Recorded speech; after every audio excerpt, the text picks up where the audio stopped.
예수님이 사역을 하실 때 주로 지방을 돌아다니면서 사역을 하셨습니다.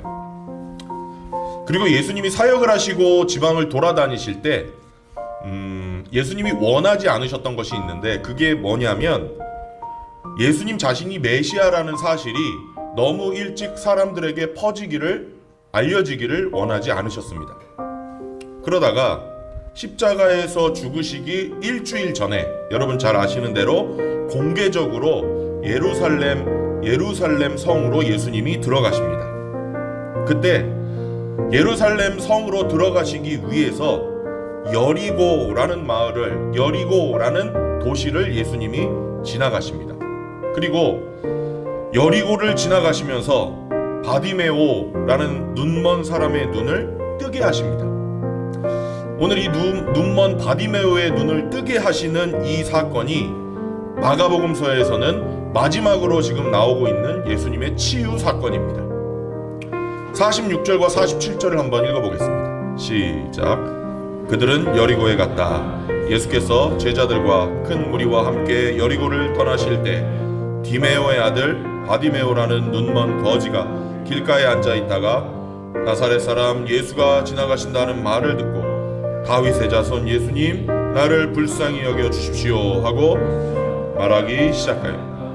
아멘. 이 여리고는 예수님이 목적지로 십자가를 지기 위해서 가고 계시는 예루살렘에서 25km 정도 떨어진 곳입니다.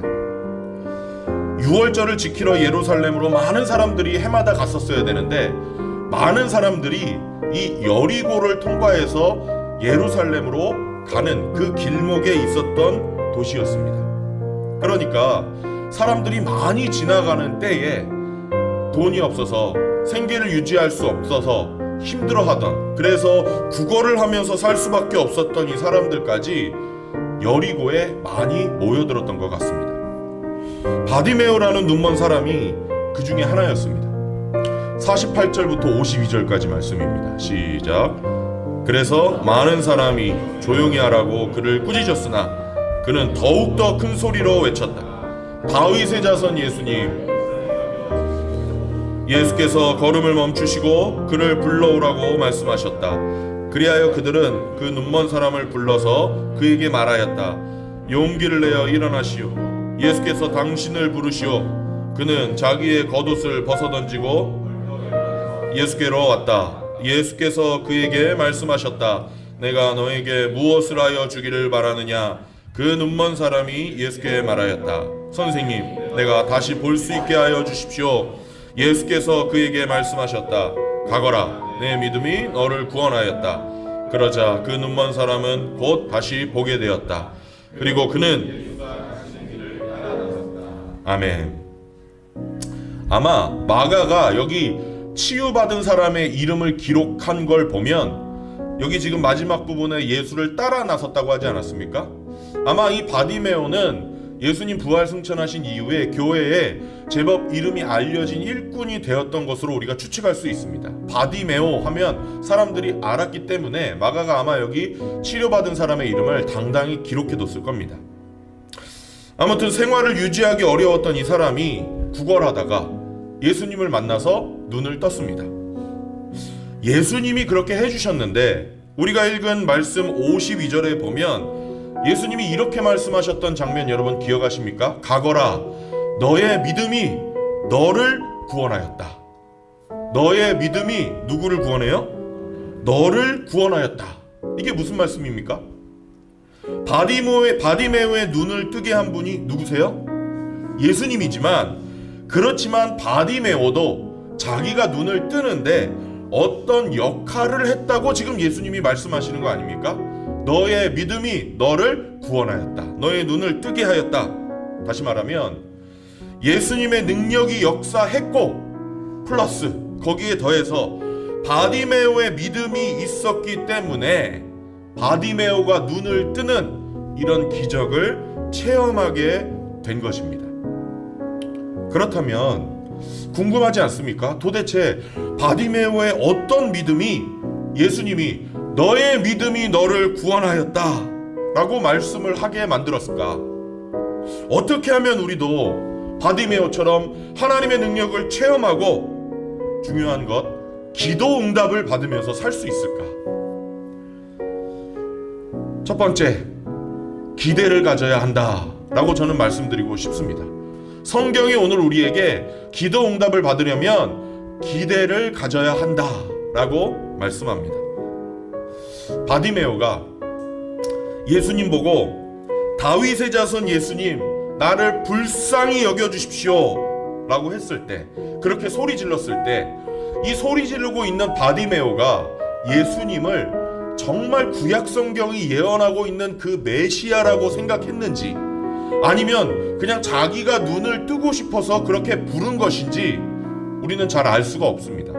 바디메오의 신앙이 어느 정도까지였는지 우리는 모릅니다. 그렇지만 한 가지 우리가 확실히 알 수 있는 게 있습니다. 그게 뭐죠?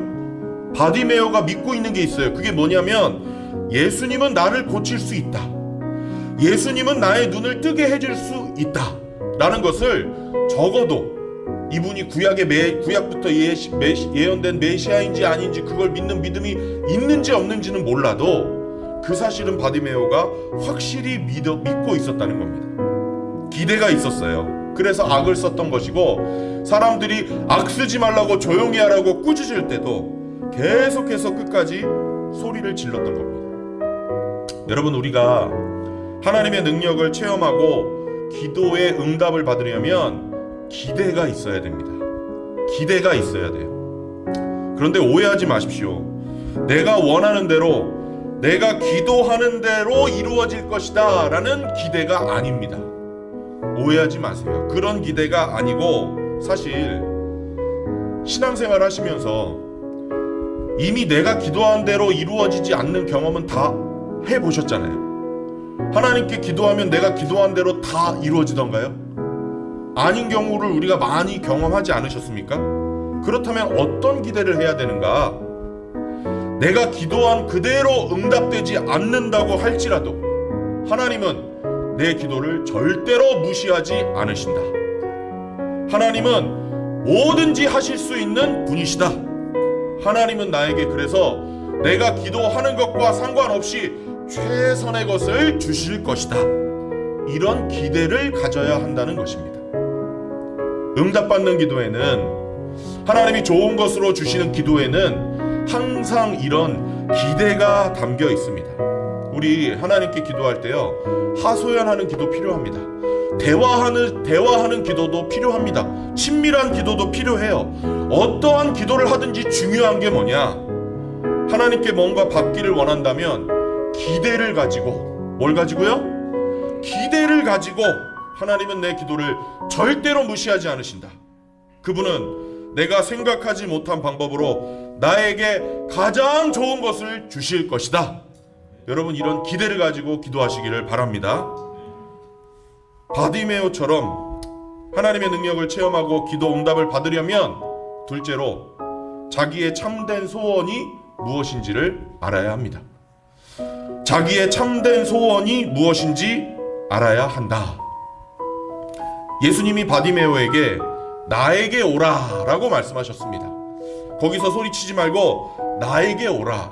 근데 이거 성경을 보면요, 이게 항상 반복되는 패턴입니다. 이 복음서에 보면 예수님께 도움을 받고 싶어하는 사람들이 예수님께 가까이 오면 항상 예수님 주위에 있는 사람들이 그걸 막아요. 제자들이나 군중들이 그걸 막습니다. 그러면 예수님이 화를 내시면서 그 사람을 나에게 데려오라, 아니면 그 사람에게 직접 나에게 오라, 이렇게 말씀을 하십니다.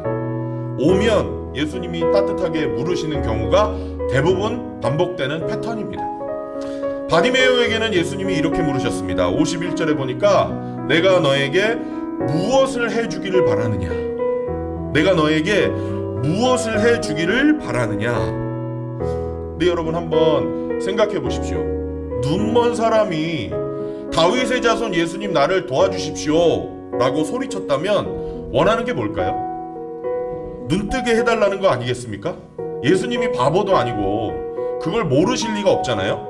눈 뜨고 싶어 한다는 것을 분명히 알고 계십니다. 그런데도 예수님은 몰라서 물으시는 것이 아니라 다 아시면서 지금 질문을 하고 계신 겁니다.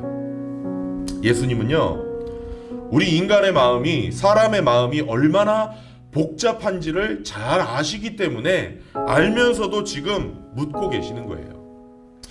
무슨 말이냐? 우리 사람이요, 입으로 말하는 것과 마음으로 원하는 경우가, 마음으로 원하는 게 다른 경우가 참 많거든요. 내가 입으로 말하는 것과 정말 마음으로 원하는 것이 다른 경우가 참 많아요. 대표적인 게 이런 겁니다. 우리 연세가 높으신 분들이 젊은 사람들에게 이런 말씀하시죠. 어휴, 죽어야지 이제 죽어야지. 어떻게 생각하세요? 진짜예요, 거짓말이에요? 믿지 마세요. 100% 거짓말입니다. 100%. 만약에 정말 진심이잖아요, 꼭 이러신 분들이 있어. 아우, 나는 진짜야. 만약에 그게 진짜잖아요, 그러면은 이렇게 제가 말씀드려 볼게요. 그럼 오늘 돌아가세요. 그러면 그분이 어떻게 하셔야 돼요? 저한테? 진심이면? 아니, 소원인데 소원대로 복을 빌어준 거잖아요. 그럼 저한테 아유, 고마워, 감사합니다, 이래야 되는데 저한테 어떻게 할 것 같으세요, 그분이? 김은택 목사가 제가 나한테 죽으라 그랬어. 난리 날 겁니다. 거짓말이에요, 여러분. 사람은 이렇게 입으로 말하는 소원과 마음으로 가지고 있는 소원이 다른 게 참 많아요. 우리 생각보다 많습니다. 저는 이런 경우도 봤어요. 어떤 편찮으신 분들 중에 정말 낫고 싶습니다 라고 입술로는 이야기하지만 실제로는 낫기를 원하지 않는 분도 제가 봤습니다. 왜 그러느냐? 이분이 가족에 대한 책임감이 약해요, 평소에. 근데 덜컥 나와버려가지고 가족에 대한 책임을 짊어지는 게 부담스러워서 빨리 낫기를 원하지 않는 것 같다고 제가 느낌을 받아요. 그런 경우도 있습니다. 심지어 교회도 마찬가지예요. 모든 성도들이 다 부흥을 원하는 것 같죠? 여러분, 창대교회 부흥되기를 원하십니까? 그런데 마음속으로는 진짜 원하지 않는 분들이 있을 수 있어요. 어떤 성도님들은 사람들이 많이 몰려와서 우리 교회가 가족적인데 이 가족적인 분위기가 깨지는 걸 싫어하는 분들이 있습니다. 또 어떤 교회 지도자들 중에는 자기 세력이 지금 딱 좋은데 새로운 사람들이 와서 이 세력 균형이 깨질까봐 교회 지도자들 중에 싫어하는 분도 제가 봤습니다. 목사는요, 사람들이 많이 모이면 아, 이걸 다 어떻게 내가 돌보지? 이렇게 부담스러워하는 경우도 있습니다. 이런저런 다양한 이유로 말로는 교회가 부흥되기를 원한다고 하지만 마음속 깊은 곳을 들여다보면 실제로는 원하지 않는 경우가 있는 게 우리 사람의 마음이라는 거예요. 이런 마음으로 기도하고 이런 마음으로 전도하면 교회가 부흥될 리가 없겠죠? 여러분, 목장은 어떠신 것 같아요? 목장도 저는 마찬가지라고 생각하거든요. 영혼 구원하고 목장이 인원이 많아져서 분가하는 거, 이거 영광스러운 거예요, 괴로운 거예요? 그런데 헤어지는 게 굉장히 슬퍼서 이 단란하고 좋은 가족 같은 분위기가 좋아서 목장이 영혼 구원되고 커지는 게 싫습니다. 그런 경우 정말 많습니다. 그래서 우리가 정말 하나님께 응답받기 위해서는요, 정말로 내 진정한 소원을 말하는 게 필요합니다. 내 입이 아니라 내 마음으로요.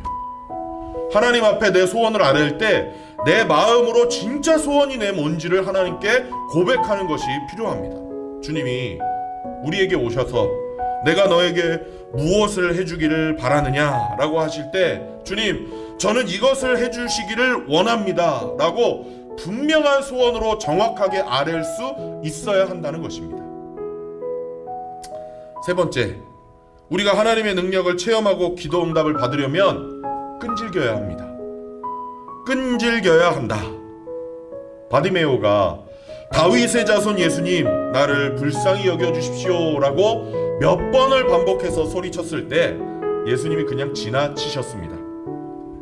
근데 만약에 예수님이 지나치셨을 때 이 바디메오가 예수님 지나가신 것을 느끼고, 보지는 못하니까 느끼고 나서 아, 끝났네, 망했네, 그리고 그 자리에 주저앉았으면 눈을 떴을까요? 못 떴을까요?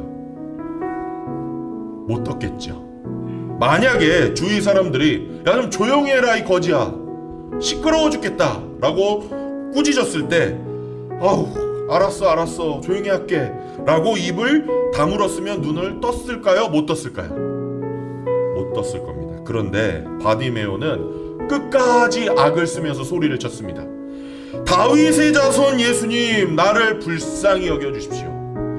다윗의 자손 예수님, 나를 불쌍히 여겨주십시오. 그래서 바디메오는 눈을 뜨게 된 것입니다.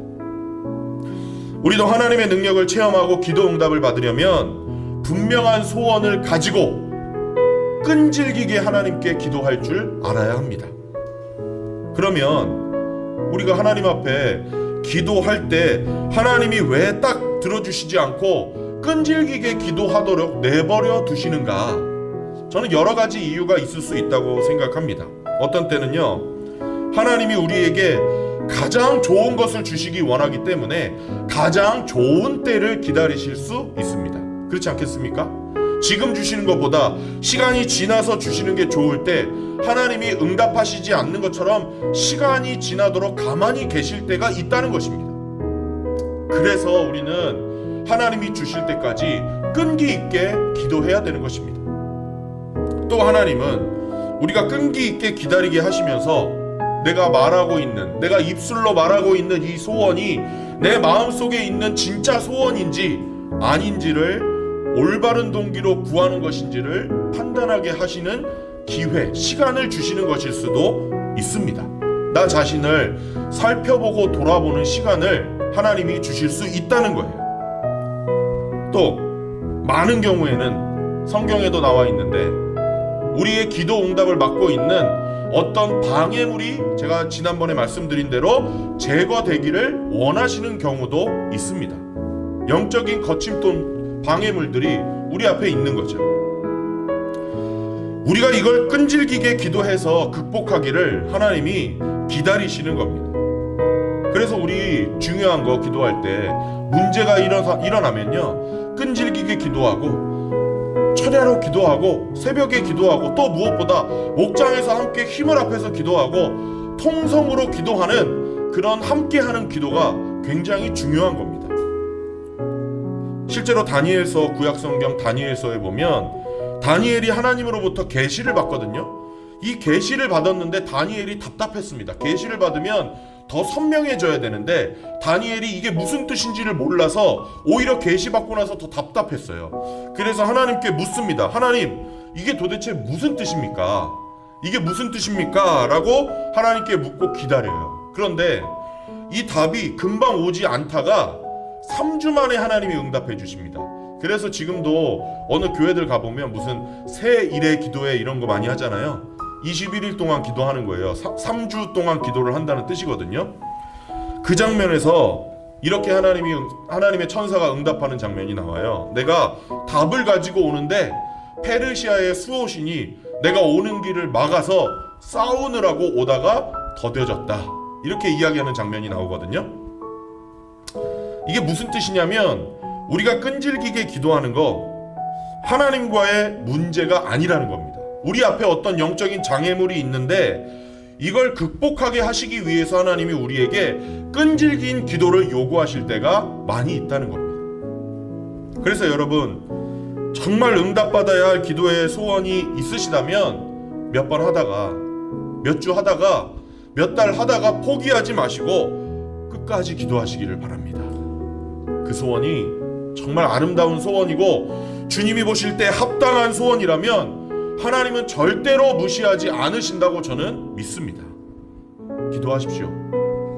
기도를 쌓는다 생각하고 평소에 기도를 저축한다 생각하시고 응답이 더디더라도 쌓이고 쌓이다 보면 기도 응답을 막고 있는 장애물이 언젠가는 허물어지고 내가 이것을 넘어설 수 있는 힘이 생기고 하나님이 좋은 것으로 반드시 응답해 주실 것이다 라는 확신을 가지고 기도를 쌓아가시는 여러분 되시기를 바랍니다.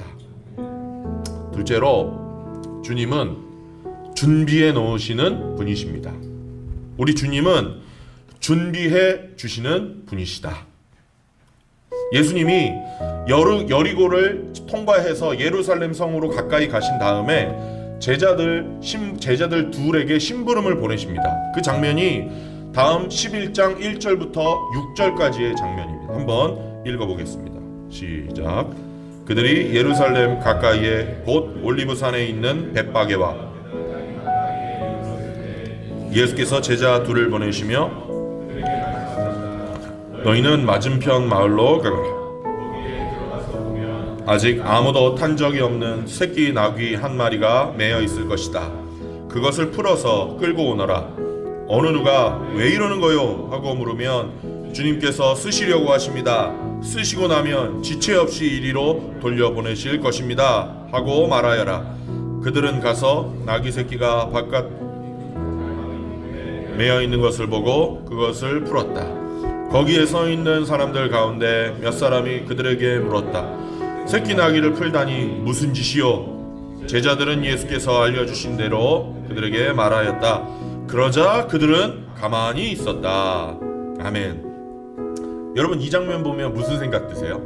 이 장면을 보면 혹시 예수님이 나귀 주인과 미리 짜고 제자들을 보내신 것 같다는 느낌이 들지 않으십니까? 믿음이 확실해서 그런 생각이 안 드세요?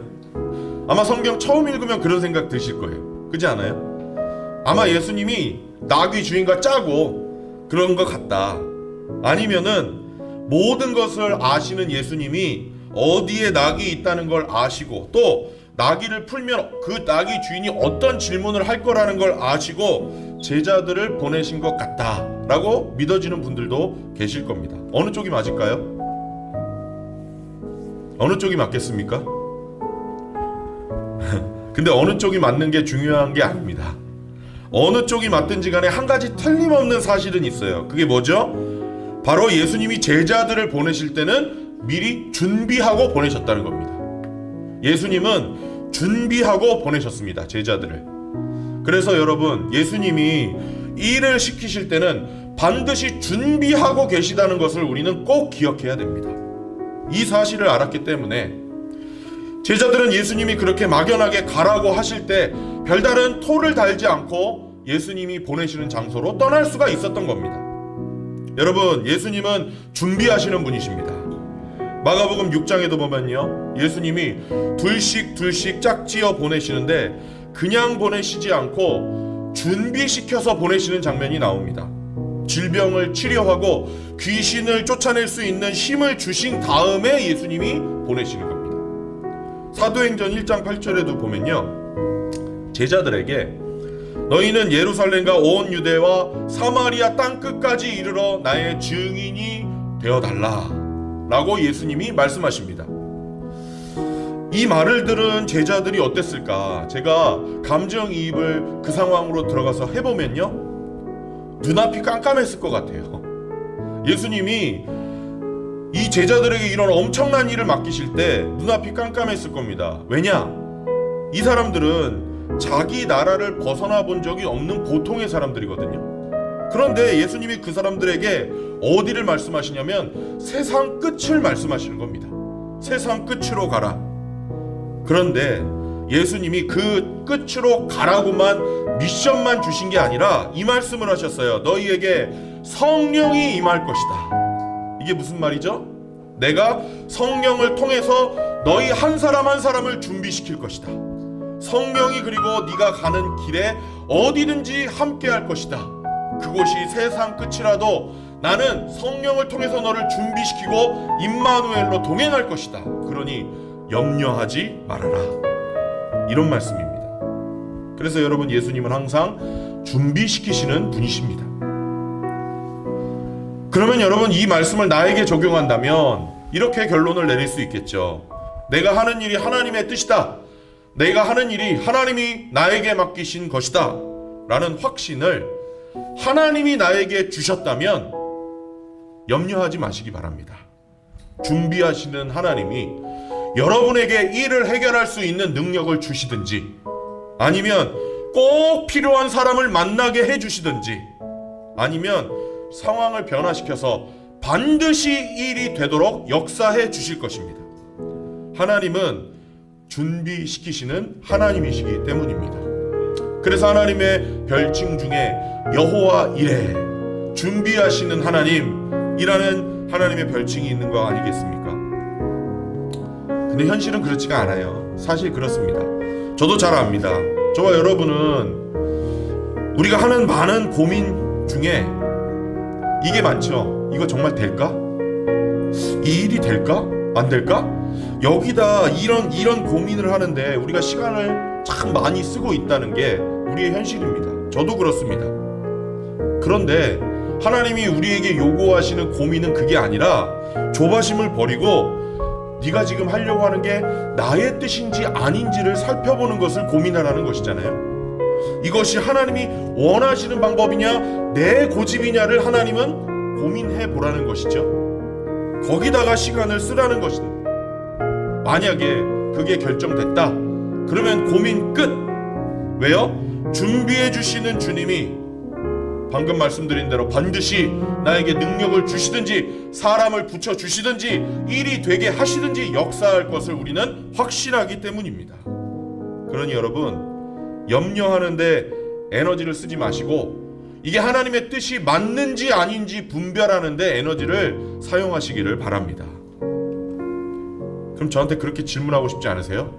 근데 그게 하나님 뜻인지 아닌지 어떻게 100% 확신하세요? 100% 확신하지 못하기 때문에 움직이지 못하는 분들 계시거든요. 실제로 그런 분들이 계세요. 저도 마찬가지입니다.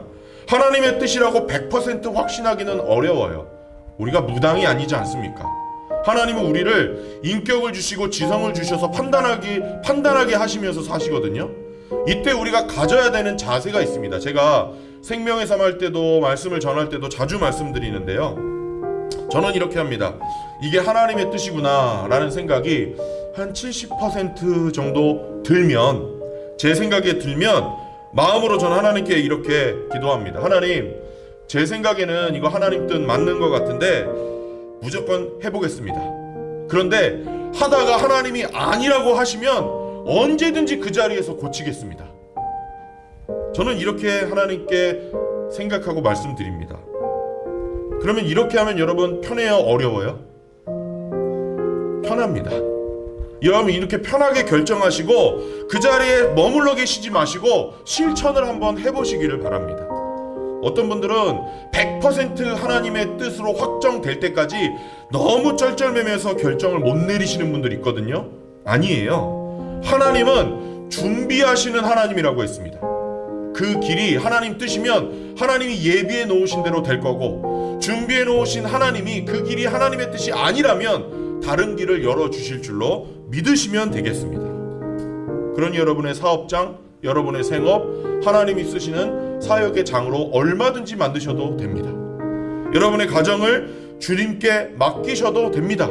나의 자녀들을 책임지고 키워주실 분들은 주님이 키워주실 분은 주님이시다 하고 하나님께 맡기셔도 되는 거예요.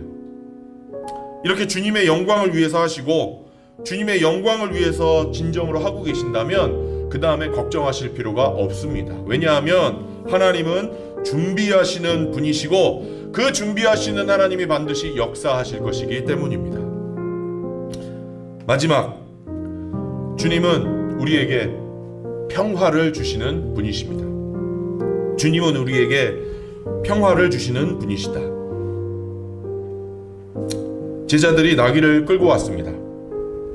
예수님 앞으로 나귀를 끌고 옵니다. 11장 7절부터 10절 말씀 읽겠습니다. 시작. 제자들이 그 새끼 나귀를 예수께로 끌고 와서 자기들의 겉옷을 그 등에 걸쳐 놓으니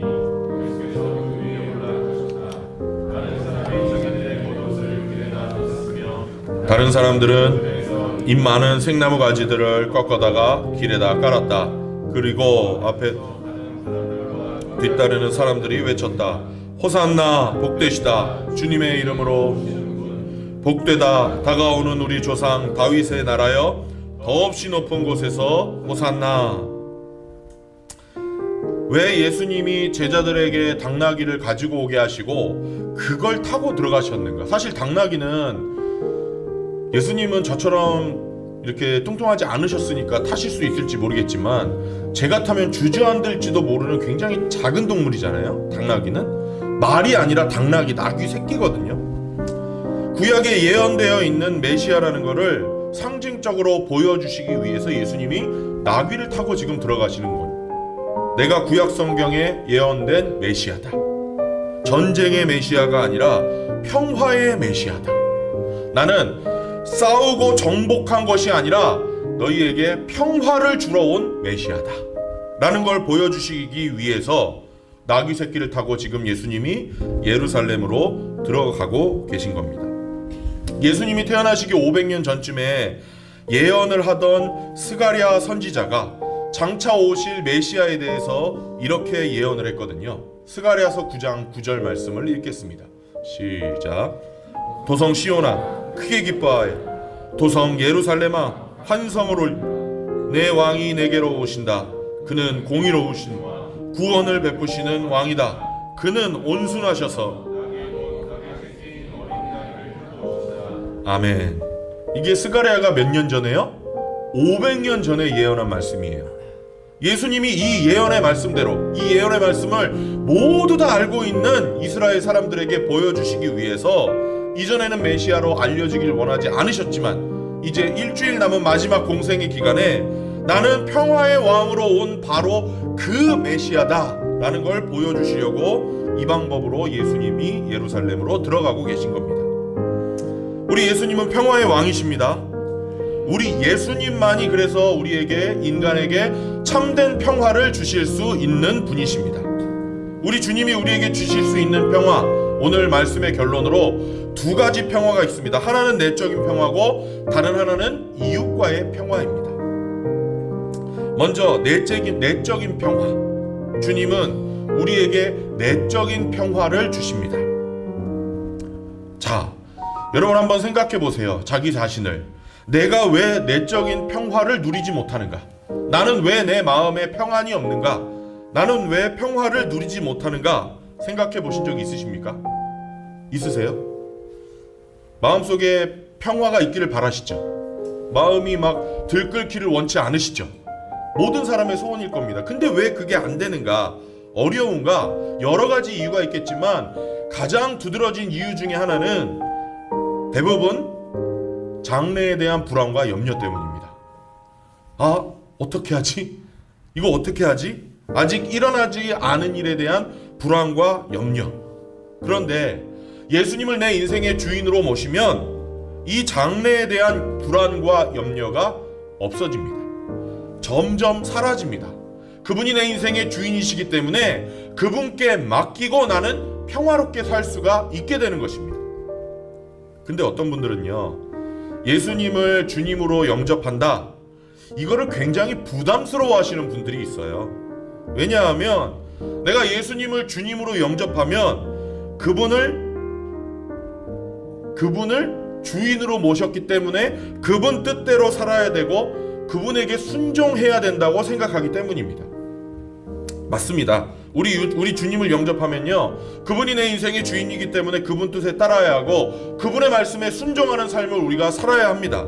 그런데 제가 요즘 이 말씀에 정말 많이 묵상하고 빠져 있거든요. 왜 주님은, 하나님은 우리에게 순종을 요구하실까? 우리에게 순종을 요구하시는 게 종교 생활일까? 아닙니다. 왜 예수님이 우리에게 순종하라고 요구하시는지를 우리가 알아야 됩니다. 왜요? 우리에게 평안을 주시려고, 평화를 주시려고 순종하라고 요구하시는 겁니다. 제가 예를 들어서 설명을 드려볼게요. 여러분이 히말라야 산으로 올라간다고 생각해 보세요. 제일 높이 올라가 보신 산이 어디세요? 어디요? 한라산 가보셨습니까? 꼭대기 가보셨어요? 못 가보신 분 많죠? 왜요? 왜 못 가보셨어요? 너무 높으니까 힘드셔서요. 그죠? 백두산 가보신 분 혹시 계십니까? 관광으로? 우리 북한산 올라가는 것도 힘듭니다. 사실은 거기도 거의 1000m거든요 너무너무 힘이 들어요. 그런데 히말라야 산으로 올라간다고 생각해보세요. 처음 올라가시는 겁니다. 만약에 안내자가 없이 가본 적이 없는 이 높고 위험한 산으로 올라간다, 이거 어떻게 생각하십니까?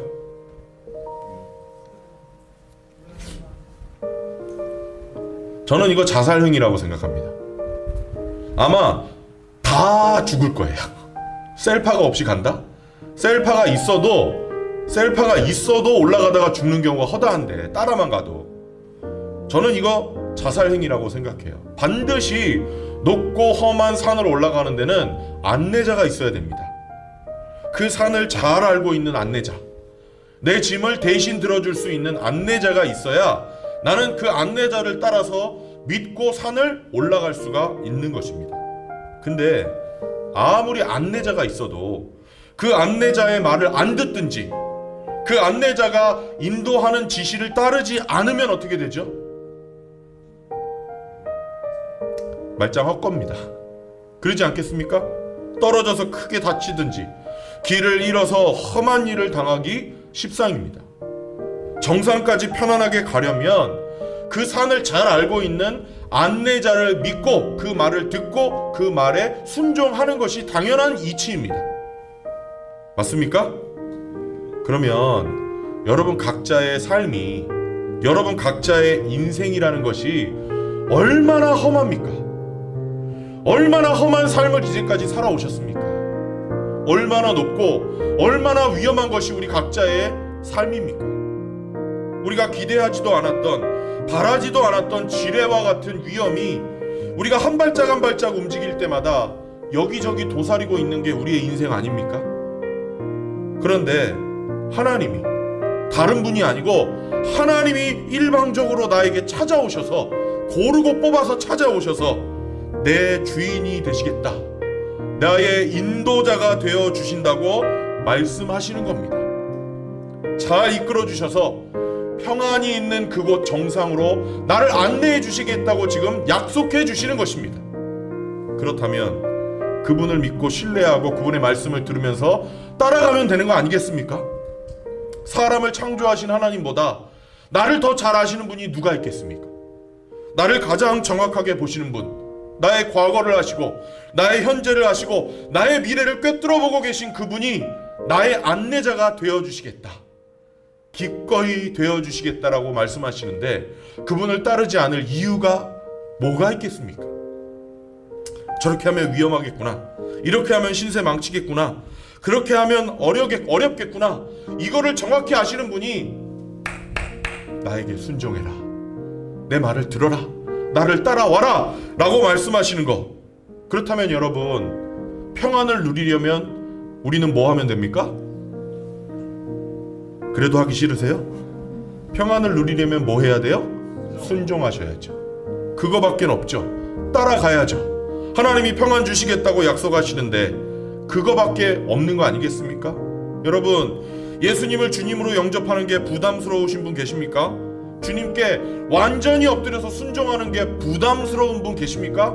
나는 아직 그 정도는 못하겠습니다. 오늘 그런 생각을 깨끗하게 내려놓으시고 순종의 길로 들어서시는, 자유하시는 그런 은혜를 누리시기를 바랍니다. 주님은 마지막으로 우리에게 주시기를 바라는 평화는 내적인 평화뿐 아니라 이웃과의 평화도 주시는 분이십니다. 이웃과의 평화. 우리 왜 이웃과 평화하지 못하고 불안합니까? 매일매일 우리 집을 찾아와서 괴롭히는 옆집 사람 때문입니까? 아랫집 사람, 윗집 사람 때문인가요? 여러 가지 이유가 물론 있겠죠. 그 중에 가장 큰 것은 원인을 다른 사람에게서 찾지 않는다면 내 마음속에 있는 상처와 쓴뿌리 때문입니다. 그 사람도 마음속에 상처와 쓴뿌리가 있기 때문에 상처가 있는 나와 부딪히는 것뿐입니다. 특히 어릴 때 받은 상처, 나의 의식과 무의식을 지배하고 있는 그 아픈 상처, 어릴 때 큰 상처를 받으면 그 다음부터는 깊이 상처가 남아서 남을 신뢰하지 못하거든요. 나에게 상처를 준 사람에 대한 미움. 저는 어렸을 때 상처를 저에게 굉장히 많이 줬던 사람들이 누구였냐면 학교 선생님들이었거든요. 학교 선생님들이 너무너무 미웠어요. 근데 우리 교회에도 학교 선생님들이 많이 계셨거든요. 그런데 이유 없이 학교 선생님이라고 하면은 미운 거예요. 어렸을 때 나한테 그렇게 했으니까. 사실 우리 교회에 계신 선생님들은 그런 선생님들이 전혀 아니잖아요. 근데 선생님 소리만 들으면 너무너무 막 미운 거예요. 내 인격을 모독했던 그 인간들, 지금도 살고 있으면 쫓아가서 한 대 때려주고 싶은, 그걸 알면서도 나를 보호해주지 못했던 부모님, 또 나는 예수 믿는 사람이었는데 이런 운명을 갖도록 만든 하나님에 대한 원망, 이런 것 때문에 사람과 담을 쌓고 사람을 신뢰하지 못하고 옛날부터 있던 분노가 조금만 건드려도 팍팍 터지는 거죠. 옆 사람 때문이 아니라 내 마음속에 있는 그게 각자 서로 부딪히면서 터지는 겁니다. 그래서 다른 사람과의 관계가 개선되는 게 평안의 최종 목적이 아니라, 비결이 아니라 내 마음속에 있는 이 상처가 치유받아야 우리는 결국 평안해지는 거거든요. 근데 이걸 어떻게 치유받겠어요? 이걸 어떻게 우리가 치유받을 수 있겠어요? 방법은 한 가지밖에 없습니다. 우리 주님이 치유하시는 것 외에는 방법이 없는 겁니다. 주님이 이걸 치유해 주시는 전문가거든요. 우리 주님이 이걸 치유하시고 평안을 주시기 위해서 이 땅에 오신 분이시거든요. 이사야 53장 5절, 우리가 성찬식 할 때마다 읽는 이 말씀에 보면 장차 오실 메시아에 대해서 이사야가 이렇게 예언하는 장면이 있지 않습니까? 메시아에 대해서 700년 전에 이사야가 예언한 겁니다. 읽겠습니다. 시작. 그러나 그가 찔린 것은 우리의 허물 때문이고 그가 상처를 받은 것은 우리의 악함 때문이다. 그가 징계를 받음으로써 우리가 평화를 누리고 그가 매를 맞음으로써, 아멘. 믿으십니까?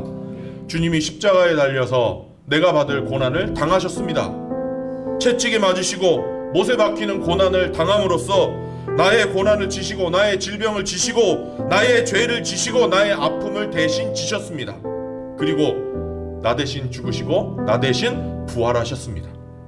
그래서 이분만이 우리 마음속에 있는 상처를 치유하실 수 있는 분이십니다. 용서라는 도구를 통해서, 회개라는 도구를 통해서 우리를 근본적으로 치유해 주실 수 있고, 그리고 이걸 통해서 이웃과 화평하면서 살 수 있게 해 주시는 것입니다. 죄송하지만 하나님을 모르는 심리학자, 하나님을 모르는 상담사, 하나님을 모르는 정신과 의사 찾아가도 소용없습니다.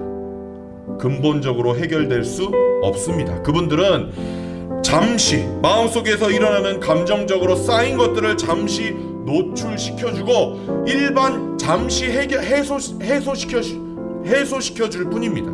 그런데 여러분 생각해보세요. 난로에 올려놓은 물주전자가 끓을 때 뚜껑을 열면 문제가 해결됩니까?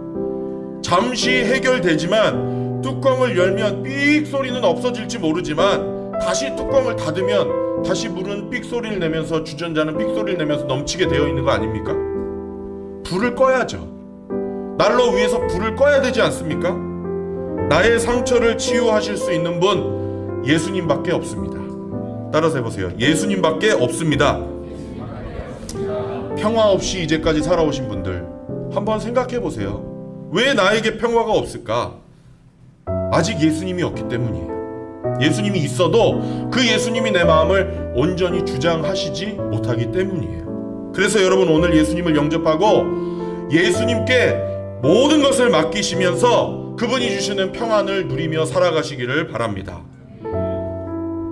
나 예수 영접했는데 그럼 왜 없었지? 예수님을 주인 대접 안 하신 건 아닌지 한번 생각해 보시기를 바랍니다. 예수님이 내 길을 인도하시는 분이라고 이론적으로는 알고 있었지만 주인 대접을 안 해드린 건 아닌지. 그래서 여러분 마음 편히 성경을 믿으시고 예수님께 나의 주인됨을 던져버리시고 평안을 누리시기를 바랍니다.